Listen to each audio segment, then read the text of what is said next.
Hello and welcome to Reviews. As always, I'm Plume Noir and I'm feeling a little bit better. As I mentioned earlier, I got another nap after I did the last video, and I figured let's go ahead. I wanted to look at this book a few days ago, Avengers No Road Home, issue number 1, and I also picked up issue number 2. I was going to do a separate video, but like I said, I was under the weather, so I figured let's try and do both issues in one video because also, it helps. Not a lot happens really in this issue. It's more of a gathering of the heroes, and things really get kicked up in this issue.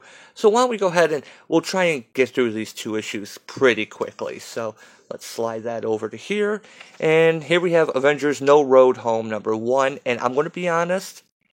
Whenever I see that many creators on one 22-page issue, I get a little worried.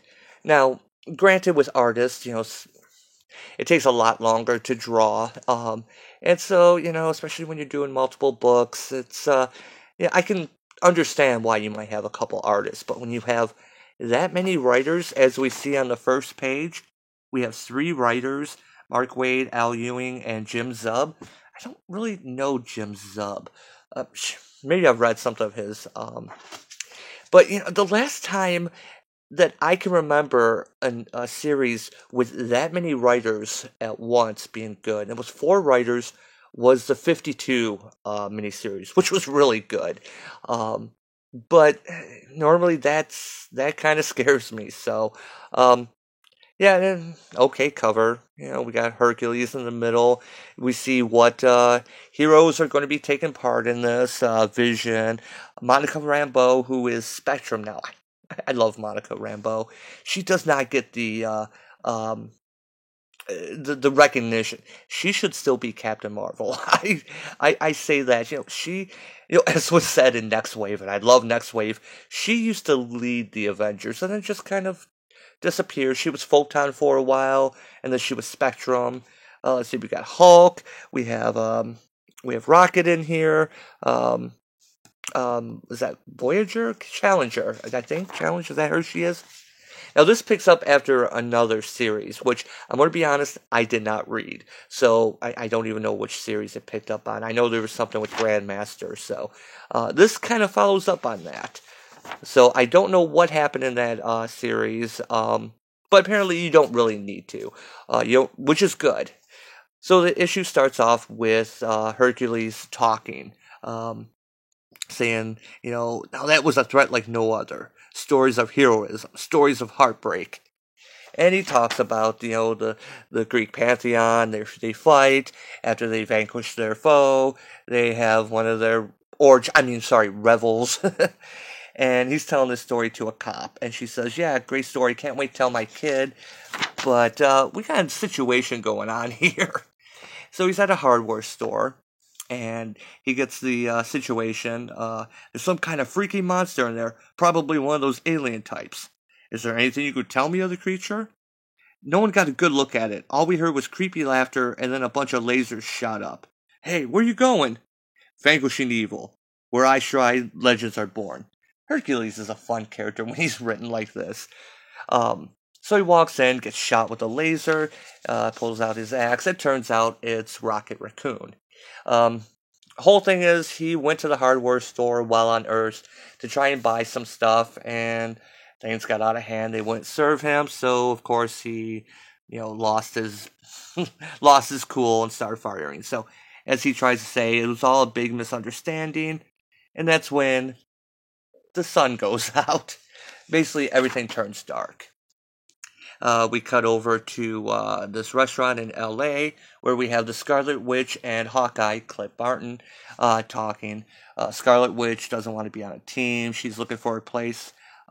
She and who is Jericho? I missed that. Apparently, they're getting a place together, and he talks about how he's helping with the West Coast Avengers. She should, come back to the West Coast Avengers. She says no. And she gives him some of his stuff that he left at Avengers Mansion, which should have been blown up by now. How many times has the Avengers Mansion been destroyed or, got the stuff out of storage? Including some Pym particles from back when he used to be Goliath, which I have a feeling that we're going to see that come back up at some point in the series. Um, in fact, I thought this even when I just read this issue, even before I read issue 2, because we do have two Hawkeyes now running around. So yeah, they're talking, and then the sun goes out again. Well, not again, but we're seeing different things at the same time. And then we have Monica and the Vision. Apparently, Vision is dying, so they're doing some tests. We got lucky. No clouds means one less thing to correct for in the test. Not quite what I meant, Spectrum. Vision, please, it's Monica. We've known each other long enough. And good news and bad news. So we have Dr. Ho and the Blue Marvel. Um, you know, I'm just going to say it. The reason he's dying, we're hoping it was a problem with his energy intake. If it was, we'd have a diagnosis. But according to these readings, he's absorbing the sun's rays as well as he ever did. So it's not his diet. So yeah, I don't know what's going on. Vision starts quoting Shakespeare because he's alive, and I live and I'm alive. It's not perfect enough, even though it ends. And well, he's not quoting Shakespeare here, but he talks about how his son likes Shakespeare. Then he quotes Shakespeare. He quotes Julius Caesar, and I'm not sure how to take that. She talks about how I'm energy. I can't be destroyed. I don't think I can die. Am I less alive? Less human? And he has the data response. I can only answer for myself. So part of this test that they're doing is they're going to have her change to electricity and go through his systems, look for any faults. Although, it looks like with her hip, it kind of looks like she's straddling him from behind. And of course, we get the typical thing, so as long as the sun don't suddenly vanish, and then everything gets dark. Me and my big mouth. And then we have Bruce. Bruce Banner's walking, singing, I like to pretend my father's wrong. Yeah, he's a Leonard Cohen fan. I'm okay with that. I'm okay with Bruce liking Leonard Cohen. The sun goes out, and he thinks he's still in hell. I will say one thing, they do touch upon like current storylines and stuff. I dropped Immortal Hulk after the second issue. I'm going to be honest, I just wasn't into it. So, then we have the Challenger come up. Voyager. I keep calling it Challenger. Voyager. The V on the bell should tell me this. She's gathering people about the whole darkness thing. It's the most frightening creature I've ever seen. Almost. He likes that, of course. You silver-tongued devil. And we find out as they're doing tests that this darkness thing isn't just the sun being blotted on Earth. It's darkness spreading across the universe. Multiple planets are affected by it. And so she's gathering everyone up. And so, yeah, she's coming to Vision. She's coming to Scarlet Witch. Hawkeye is there. And he's like, in fact, speaking of the West Coast Avengers, I can make some calls. And Hulk tells him, Barton, get lost. This is serious. We don't need the arrow guy. And he said, Hulk, if this is about me shooting you, me and Bruce settled that, did you? Bruce comes to you to help kill us. Instead of sending him to a shrink, you go along with it. You put an arrow in our head. And now you think it's settled? You know what? Tag along, Barton. Make yourself useful. Just don't find yourself alone with me. Ever. Yeah? Or what? Or I'll settle it. And so we get everyone up, and they, Rocket ends up coming along, and they go to Olympus, and Mount Olympus, and find out the gods are dead. And yeah, I'll stop it right at there. And we'll move on to issue number 2. Like I said, this is a gathering of the issues. This is gathering of the heroes is what this issue is. Kind of feels like Crisis on Infinite Earths, with Voyager being like Pariah. And so here we have issue 2 where they've met the enemy, Nyx. But it starts off with Voyager talking to, who's this guy again? They say his name at some point, and I've already forgotten what it is. And the whole issue is being narrated by Clint Barton. And it gets really stupid. So they're watching, and basically they see how Nyx and her family kill the gods and what happens. And Hermes goes off and gets put to sleep and killed. Um, yeah, she says here, I gave you all I had. I gave you the unknown and the unknowable. I gave you the night, and you wasted it. So she ends up killing Zeus and snaps his neck. And then she takes his throne, which maybe she shrunk it because that doesn't look like it's big enough to fit Zeus. I always thought Zeus was a bigger guy than that. you know, but anyway, that's neither here nor there. So we cut back to the now, and again, and one thing here about Clint, he's talking about,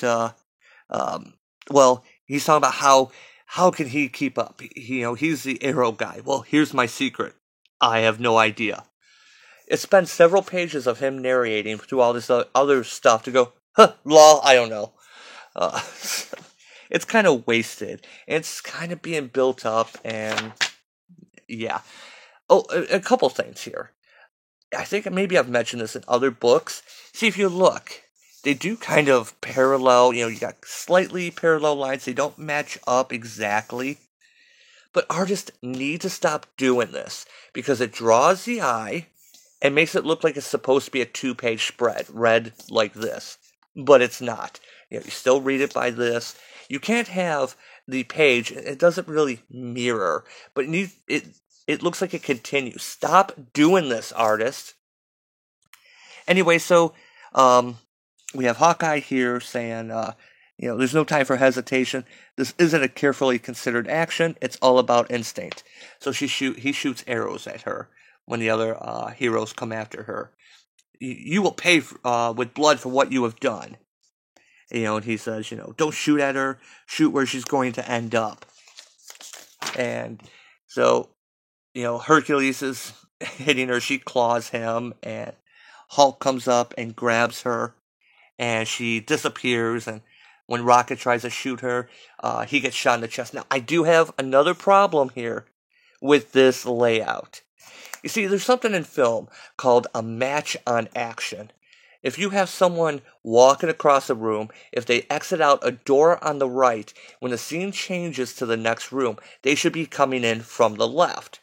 Even though you can, have the camera switch the other way, it messes with the viewer's mind. It's called a match on action. You want to keep it going, so it seems natural. So when you have Rocket coming out with his gun facing this way, Hulk grabs Nyx and she disappears, and he gets shot by Rocket coming from this side. It doesn't match because you see the way his gun is pointing this way.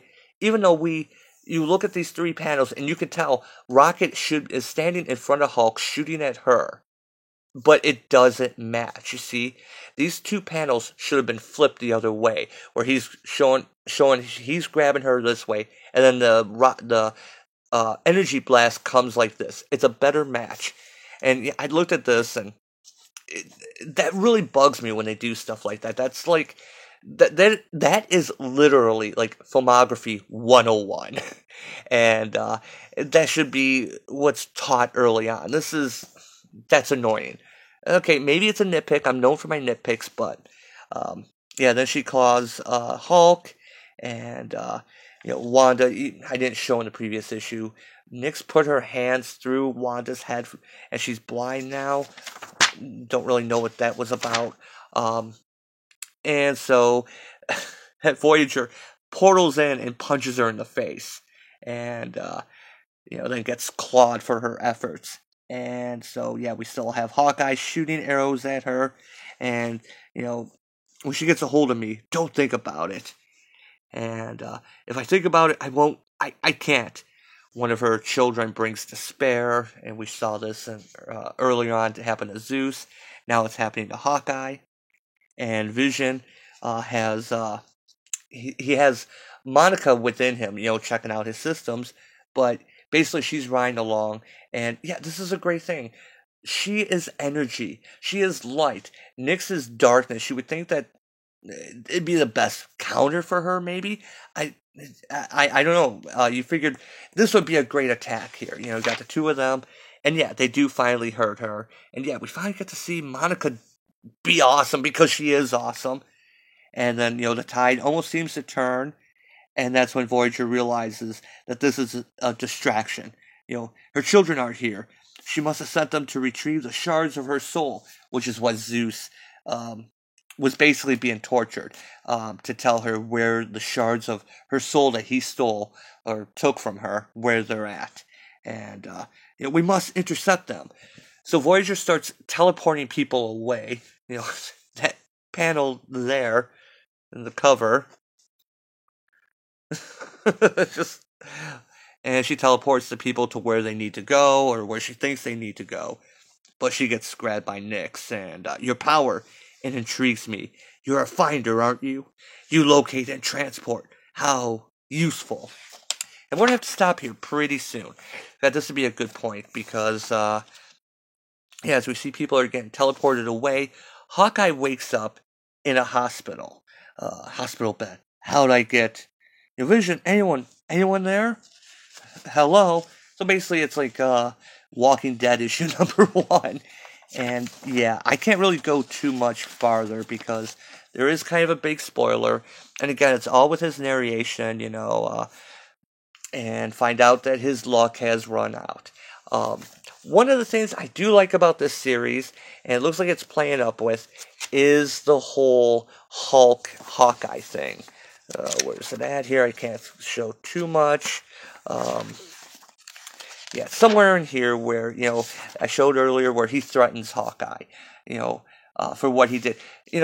And maybe this has been addressed in another issue that I maybe didn't read. It's one of the things that bothered me in the She-Hulk series when Mariko Tamaki was writing it. They never approached Hawkeye about him killing Bruce Banner. And yeah, they went through the trial about that, and in Civil War II, excuse me, and he ended up being acquitted of murder, and it seemed like there was no follow up. Now that Hulk's back, and he's for a while was secret, but now his presence has been revealed. To have the Hulk mad at you, that is a horrible, horrible thing. And Hulk has a point there. You didn't send him to see a shrink. You go along with it. And yeah, Tamaki never followed up with this. Especially as close as Clint and Jennifer Walters were. Why didn't she follow up? And so yeah, there is some comeuppance on that in here. So I'm looking forward to see where that's going. Now, first two issues. What am I thinking? The art's okay at some points. I don't know where this came from. The Avengers No Road Home. I somehow missed this was coming. I just happened to see it at the comic shop, and I picked it up, and kind of flipped through it. The first issue, kind of, is that a motorcycle? Anyway, wow, that is really loud going by. Who's driving by at like 12:30 at night with that? Anyway, this issue, is just a collection of heroes, and, we see the Greek gods are all being killed. I thought this may tie into War of the Realms that's coming up in, like, the Avengers. We keep seeing, so many months until War of the Realms. This issue right here is a lot of action. There's a lot going on. And this issue's pretty good. This issue's, it's interesting. I like some of the characters. I like Monica Rambeau. I want to see what happens with Hawkeye and Hulk in the same book, and that looks like it's going to play out. I like Hercules because he's just a fun character. When a writer is having fun writing him, you can tell. I don't really know anything about the whole Voyager Grandmaster thing that happened. That was in a different series, so I can't really speak to that. This cover's kind of bad, I felt. It's a typical good guys versus bad guys, bad guys versus good guys, I guess you would say. But, like, look at Scarlet Witch. She's just like, they're over there. You want to go over there? Vision, you too. Go this way, not this way, go that way. It's not bad. Like I said, I'm worried though when you have this many writers. And, but yeah, it's interesting. This is more interesting than the main Avengers book right now. because like I said, I've been with Jason Aaron's run. I've been having trouble getting into that because the way it keeps like um, crapping out. But there's big stakes in this one. Um, yeah, the Greek gods are gone, but you know how these things are. Haven't they already died in the Marvel universe once before? I think they did in DC, and I thought they had in Marvel. Maybe they'll be back. You know how it goes.